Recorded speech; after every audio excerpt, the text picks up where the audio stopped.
समस्या पैदा ना हो, इसलिए भारी फोर्स की गई है और लगातार एक बुलडोजर चल रहा है, मशीन चल रही है, गिराने का काम जारी है। बिल्कुल, ये विवेक देखिए, ये तस्वीरें तो हम देख रहे हैं, ये तस्वीरें तो हम देख रहे हैं और एक दो दिन का समय इसमें लग सकता है। जैसा अधिकारी से जब आपने बात की तो उन्होंने भी इसकी जानकारी दी। लेकिन विवेक ये बताइए कि जैसा बताया गया कि 11 साल से ये घर बना हुआ है, क्या जब मनीष गुप्ता हत्याकांड में जांच शुरू हुई तभी इस मकान के बारे में पता चला, तभी पता चला कि नक्शा पास नहीं है और उसके बाद कार्रवाई हुई? सवाल ये नहीं बनता कि 11 साल से आकर कहां थे अधिकारी जिन्हें नक्शा पास ना होने की जानकारी नहीं थी, उसके बावजूद भी ये बिल्डिंग बन गई?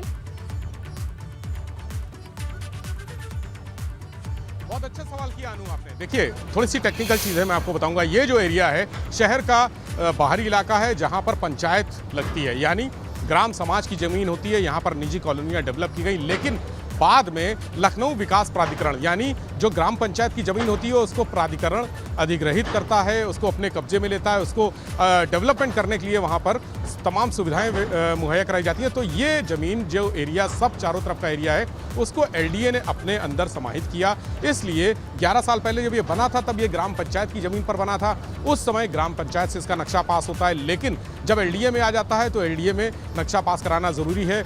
जगत नारायण सिंह को कई बार नोटिस दिए गए इस बात के कि वो अपना नक्शा पास करा लें। नक्शा पास कराने की एक समय सीमा होती है, उन्होंने समय सीमा के बाद भी नक्शा पास नहीं किया, उनको नोटिस भेजे गए। उसके बाद एक शमन शुल्क होता है, यानी जुर्माना अदा करके नक्शा पास कराने की कार्रवाई की जाती है, लेकिन तब भी उन्होंने नक्शा पास नहीं कराया। चूंकि रसूखदार इंस्पेक्टर थे, बहुत बड़े बड़े लोगों से संबंध बताते थे। रामगढ़ ताल गोरखपुर का बहुत इंपॉर्टेंट थाना है और पिछले 5 साल 2017 में जब योगी की सरकार बनी थी तब शासन के, प्रशासन के और कई जो बड़े भाजपा नेता हैं उनसे उनकी नज़दीकियां बताई जाती थी। खुद को जगत नारायण कहते थे, लेकिन चर्चा उनकी इतनी थी कि उनको नगद नारायण सिंह कहा जाता था, यानी किसी भी काम में वो बिना नगद नारायण के कोई काम नहीं करते थे। कोई भी उनके पास आता था तो नगद पैसा मांगते थे, ये चर्चा थी। सोशल मीडिया पे इसके तमाम मैसेजेस भी वायरल हुए थे। जब ये पिछले साल मनीष गुप्ता की हत्या हुई थी तो जगत नारायण का नाम लोगों ने रखा नगद नारायण सिंह। तो नगद नारायण सिंह के पास नगद बहुत था और ये उसी नगद का नतीजा है जो आलीशान मकान बना हुआ है। और उन्होंने अपने रसूख के चलते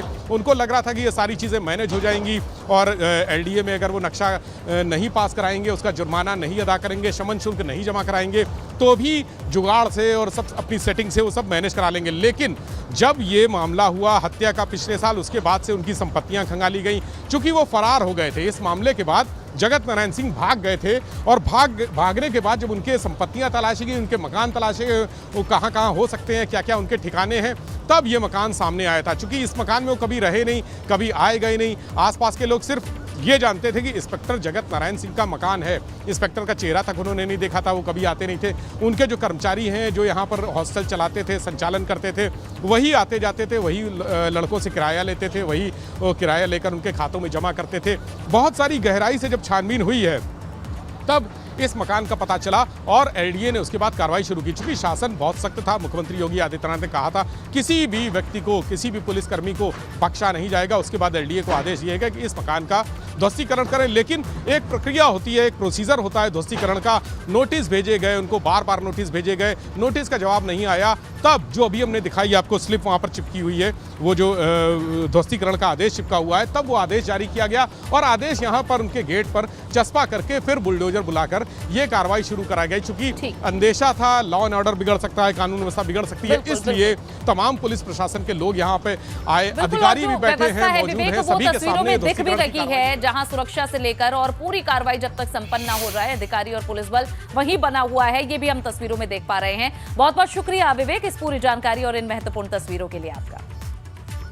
और चलिए यहां रुक रहे हैं एक छोटे से ब्रेक के लिए, जल्द हाजिर होंगे।